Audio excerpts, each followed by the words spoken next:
Hey everybody, it's Doug here, Doug Mystic Board Game Geek, bringing you the next episode of Tales of the Arabian Nights, where we are adventuring with the likes of Aladdin, Alibaba, and Sinbad as they travel across the Europe, African, Asian, Indian Peninsula, trying to uncover some quests. We had some amazing stories already where Aladdin had stole into the house of a sorcerer and stole a sparkling spear, but he's being pursued now. That's a bad thing.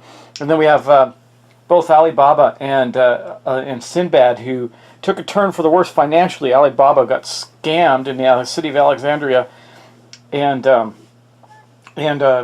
Sinbad's dreams of riches are being dashed by not being able to keep up his wealth. His wealth is very low. He's got the wealth of a beggar at this point, but he's trying to get to his location to actually change the tide of that, which is very close to him. He'll probably get it this turn. But we're going to start our game with Aladdin, and we're going to see what he's up to. Now, Aladdin really had a good turn. Like I said, he's got this spear of sparkling spear, and he's being chased, though, and he has to get there to find the most beautiful slave woman ever and purchase her on behalf of an employer. We'll see if he can do that. Let's get on and start taking his turn. Now, because his wealth is actually the same, he's still got 3 movement by land. And how do I know that? I showed this last time, but just to recap, you have a wealth track right here. And down beneath it you see a horse, and then below that a ship, and that shows your movement rate based on your wealth level. The wealthier you are, the slower you move by land, but the faster you move by sea, and the poorer you are, the faster you move. Well, actually, if you're just respectable, you move the best when moving by land. But by sea, or by land, the more wealthy you are, you do start to slow down when you get stupidly rich because you're carrying people around with you and all that good stuff. But we don't have that problem, that's for sure. As you can see, though, Aladdin's got to get way up here to the city of Suchow. And that's where he's trying to head. And I think he's going to do this by heading northwards. Actually, he's right here right now. He's going to have to head south. He could head up this way. I think he's going to split because I know he's pretty confident that Sinbad's going to go north toward this way. That way they won't overlap too much in what they're trying to accomplish. And he can get a real high encounter right here. So he's going to go 1, then 2, then 3. He's going to end up right here in this space in India. And that's going to give him a 4 encounter. So he's just out in the middle of the wilderness, but we're going to get the encounter deck out and we're going to see what happens. So here's the encounter deck. I'm just going to give it a quick cut. We'll see what happens to Sinbad. Well, he gets a city. Now he's already got city. You got to look and see if you can have more than one. I don't know that you can, but this is Herat, and I think Herat might be, where is that? It's going to be, no, it's not going to be anywhere. Well, it is. Oh, it's right there, guys. So he might take this one because the other one he has is Zayala, which is way south. Let me see if he can have more than one. I don't recall. Well, guys, it doesn't say you can't have more than one. So right now he's got 2 adventures that can find him in a city, and this one's pretty close by. He can get this one on his return trip from Suchow. But right now we have to go to Matrix page 36 in the book, and we're going to see what that does in the Book of Tales. So 36 is going to be one of the Matrix charts. I think the first 60 or so are that. I'm not sure. I haven't really counted. But we're going to get to 36, and here that is. So let me get the book out for us. It's right here. Just going to lay it out, and we're going to see what 36 gives us. You know that Sinbad is on a space that has a 4+, so we're going to roll on this 36 chart. We're going to roll a die and add 4 to it, so it's going to be an 8. A glittering artifact, table E. Okay, so we're going to look at E.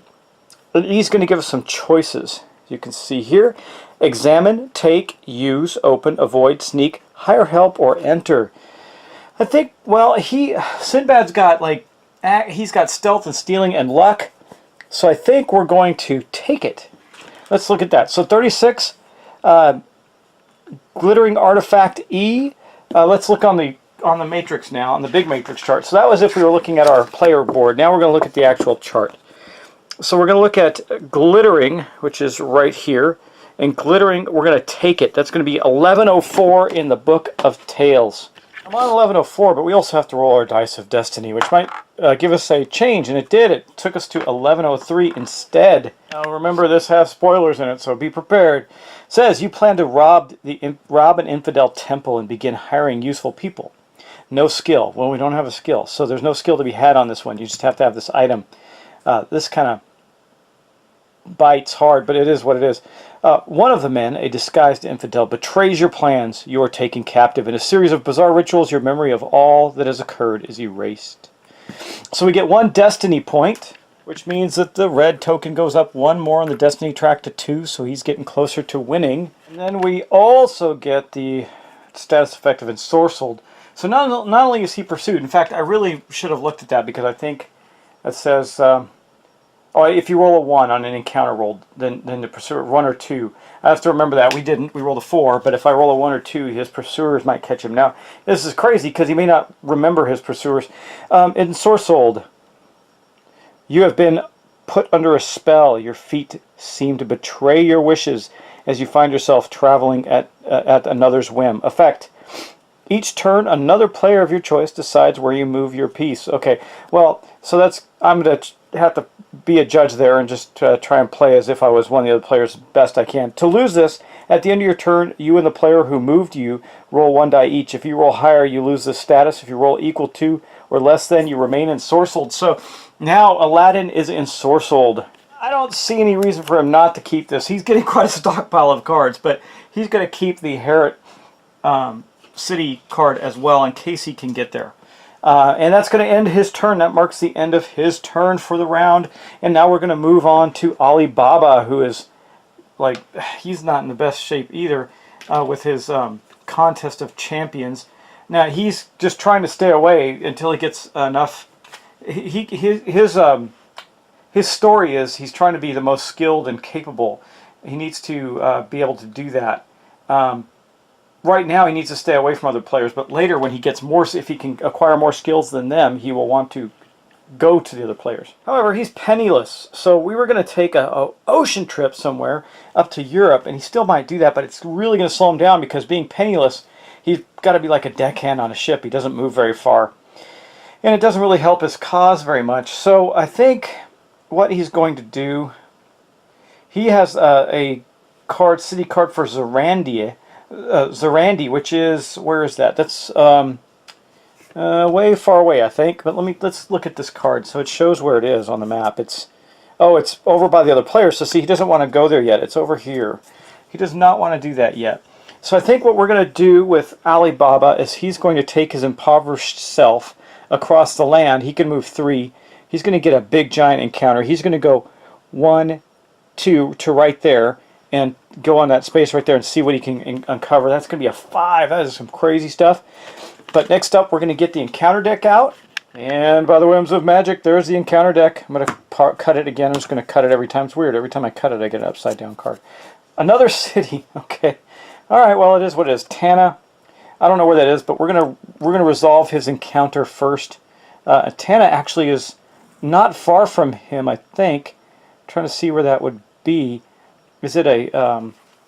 I see where it is on the map. It looks like... Oh, it's far away again, of course. So we're going to go to 70 right now and see what that matrix is going to do for him. We're going to have another matrix roll on matrix 70. I'm just flipping that out. I'll get it right to the table. Now we're going to be adding 5 to this roll, so it could be something crazy. A 2, so it's going to be a 7. Guarded treasure. This is Alibaba. He does have spells, and he does have beguiling, or bargaining and evaluation. But so we're going to guarded treasure. That's E, and we're going to see what we have to do there. Let's take a look at the matrix here first and see what he's going to want to do. Guarded treasure. His choices are: he can examine, take, use. It's similar to the one: open, avoid, sneak, hire help, or enter.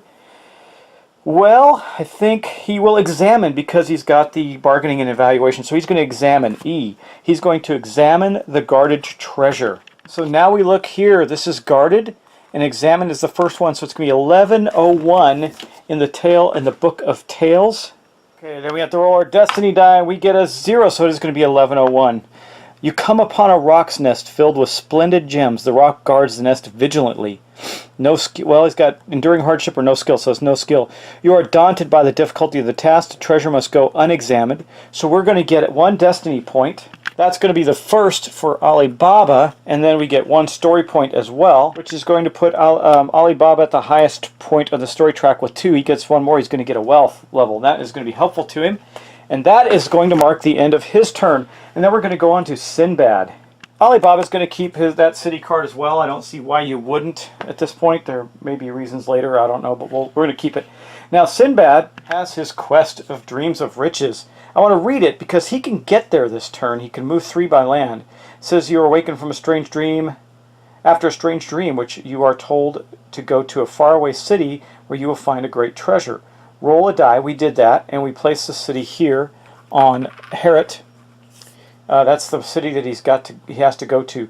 Once you complete an encounter in that city, you meet a long-lost relative who tells you of the riches of your dead father, and you have never known about. That might be the dream come. That night, the dream comes again. Sorry, guys, telling you to return to a home in Baghdad. So we're going to have to go back to Baghdad, but we are going to make it this turn and have an encounter there. So he's going to go 1. Wait, he wasn't there. He was here. 1, 2, and 3. So he can get to Herat. This is going to pick up his quest marker. He's going to take an encounter there. It is a 2, so it's not the highest difficulty level. Here's the encounter deck. I'm going to cut it. Happened again, upside down. Interesting. Okay, and it is not a city. It's the magnetic mountain. So we are in a what space? We're in a city space. So we're going to go to Matrix 6. We'll see what happens there. Okay, here is Matrix 6. We're going to roll a die. We're going to add 2 to it because that's the number that's on the city of Herat. And we rolled a 1, so 3. Skillful thief. Well, this is Sinbad. He doesn't really do well with thieves. He does hidden lore, seamanship, and that. So let's see what his matrix is. So skillful thief, it's going to be matrix D for his decision process. Punish, aid, rob, question, attack, abduct, buy, or hire. Why don't we hire him? Let's hire the thief. Well, we got weapons use, wilderness lore. No, let's aid the thief. How's that? We're going to aid him. We're going to aid the skillful thief. So that is 3. So let's take out the